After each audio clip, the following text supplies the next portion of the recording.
Uhum. Lota o estoque dele e fala, bom, esses 10 mil eu vou vender por 20, né? Vou acrescentar 100% de lucro, né? E tem uma despesa fixa de 10 mil. Ok? Então, o que acontece? O preço que ele paga na mercadoria, ele vendendo por 20 mil, tá? Ele vai cobrir o custo da mercadoria, que foi os 10, e vai cobrir os 10 mil de despesa dele. Uhum. Ficou 0 a 0. Esse é o ponto de equilíbrio. Okay. Legal. Tá? E eu acho que esse é um outro ponto importante. Então, quando a gente entra aí, você estava falando um pouco do plano de marketing. Então, conta um pouco mais quais são os pontos importantes que você vê que a pessoa que está pensando em abrir o seu negócio precisa avaliar. Olha, o plano de marketing ele é intrínseco ao plano de negócios. O que você precisa fazer? Qual é o público-alvo que você quer atingir? A partir desse momento, você já tem quem vai ser o seu cliente. Você tem que se preocupar como é que você deve chegar nele.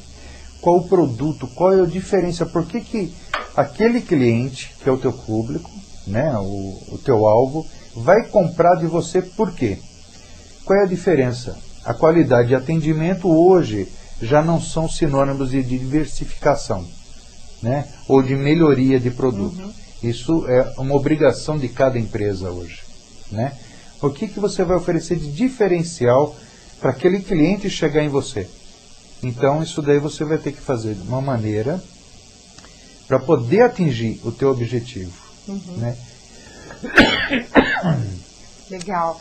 E aí, uma das coisas que eu percebo muito, então o empreendedor, pelo que você falou, se ele tem que definir um mercado, definir o tipo de negócio que ele vai abrir, isso nos remete um pouco à visão, né? O que é essa visão que tanto falam em relação ao empreendedor? Olha, deixa eu tomar um pouco de água.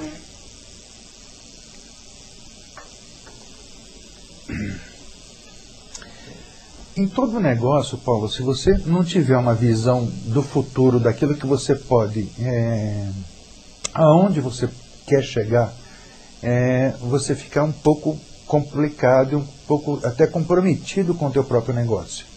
A partir do momento que você tem a visão, você sabe como é que os seus colaboradores devem agir perante os seus clientes. Você começa a determinar normas de atendimento, padrões de qualidade de produto, padrão da diversificação que você vai oferecer, a comodidade que o cliente vai ter. Por exemplo, tem muito empresário que abre alguma coisa numa avenida muito movimentada, né? Mas, por exemplo, não tem um estacionamento para o cliente dele. Então essa é uma total falta de visão para o negócio dele. Okay. Né? Eu já tive casos, por exemplo, de clientes que alugaram um imóvel, fizeram tudo, reformaram e tal, agora nós vamos procurar um contador para abrir a empresa. Aí o contador vai lá, pega a documentação toda e fala, olha, você já foi na prefeitura para fazer o levantamento do alvará de uso do imóvel? Não, o que é isso? Para saber se na rua que o senhor abriu a loja, pode haver essa atividade ou não. Não, não fomos. Aí foi lá na prefeitura ver, e naquela rua não pode ter o tipo de comércio que ele queria ter.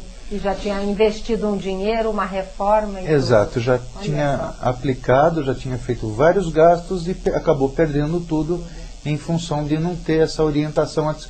Ou seja, uma visão geral do negócio, né?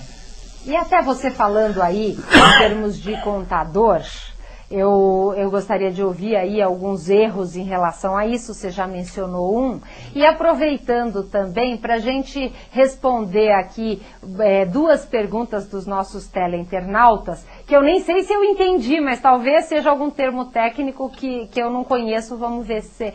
O Samuel, de Montes Claros, de Minas Gerais, gostaria de saber qual é o prazo para entrega do relatório da SHST.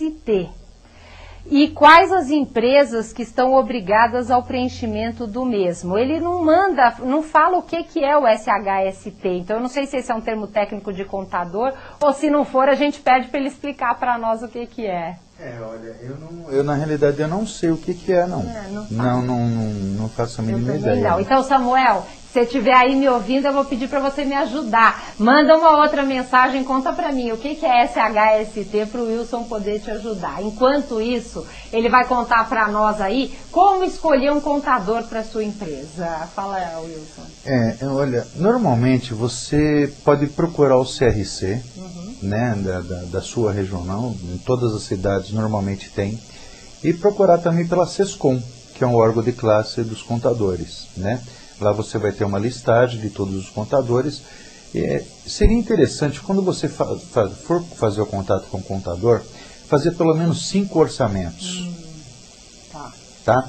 E não esquecer nunca de solicitar ao contador a listagem de todos os serviços que vão ser incluídos no contrato de prestação de serviço. Isso é muito importante para você e também para o seu contador. Você precisa entender que, como empresário, a responsabilidade do contador ela é limitada às informações que você envia ao mesmo. Então, ele é responsável por assinar o seu balanço, por deixar sua empresa legalizada perante a legislação, mas não é responsável pelas informações que você transmite a ele. Então, no final das contas, quando houver uma fiscalização, a responsabilidade toda da empresa é sua. Aí a preocupação na escolha do contador. Exatamente. Né? Então você tem que ter um contador que tenha realmente conhecimento, que conheça a sua atividade, conheça muito bem a legislação, tire referências deles com meia dúzia de empresas ou 10 clientes deles já mais antigos, né? E que ele não tenha nenhum impedimento junto ao CRC. Ok. E importante até, nessa questão de contador, uma das coisas que eu vejo muito, Wilson, o brasileiro acha que basta contratar e pagar todo mês o contador e o assunto está resolvido. E aí você menciona essa preocupação.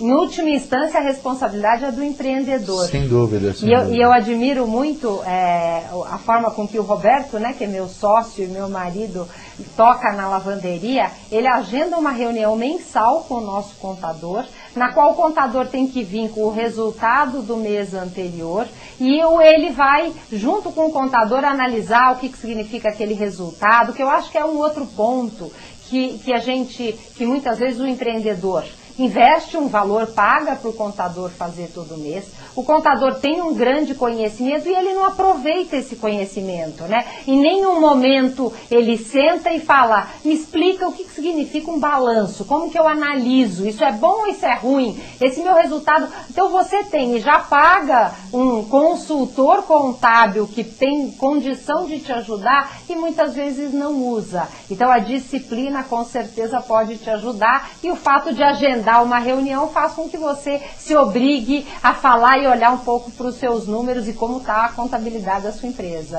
Né? Na realidade, o empresário, o empreendedor, ele não sabe muito bem o que o contador faz. Né?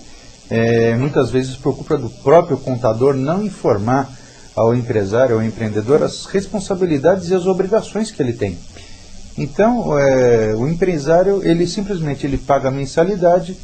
Em função da própria legislação, por exemplo, a microempresa e empresa de pequeno porte, a legislação não exige balanço mensal.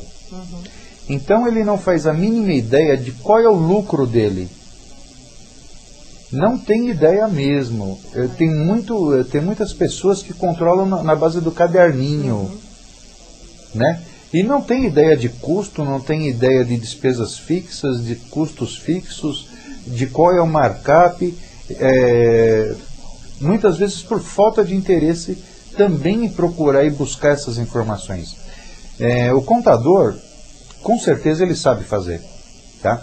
Mas o empresário, ele prefere pagar um salário mínimo para o contador fazer determinado tipo de serviço, saber que as obrigações dele estão em dia, que ele está pagando todos os impostos que o contador envia, né, do que pagar 2 e ter um balanço para complementar as informações que ele poderia estar utilizando na própria administração da empresa dele. Ok. Então, o que o empresário vê nesse ponto é o quanto ele está gastando. Esse é um grande problema. E aí eu acho que me remete, quando a gente fala em contador,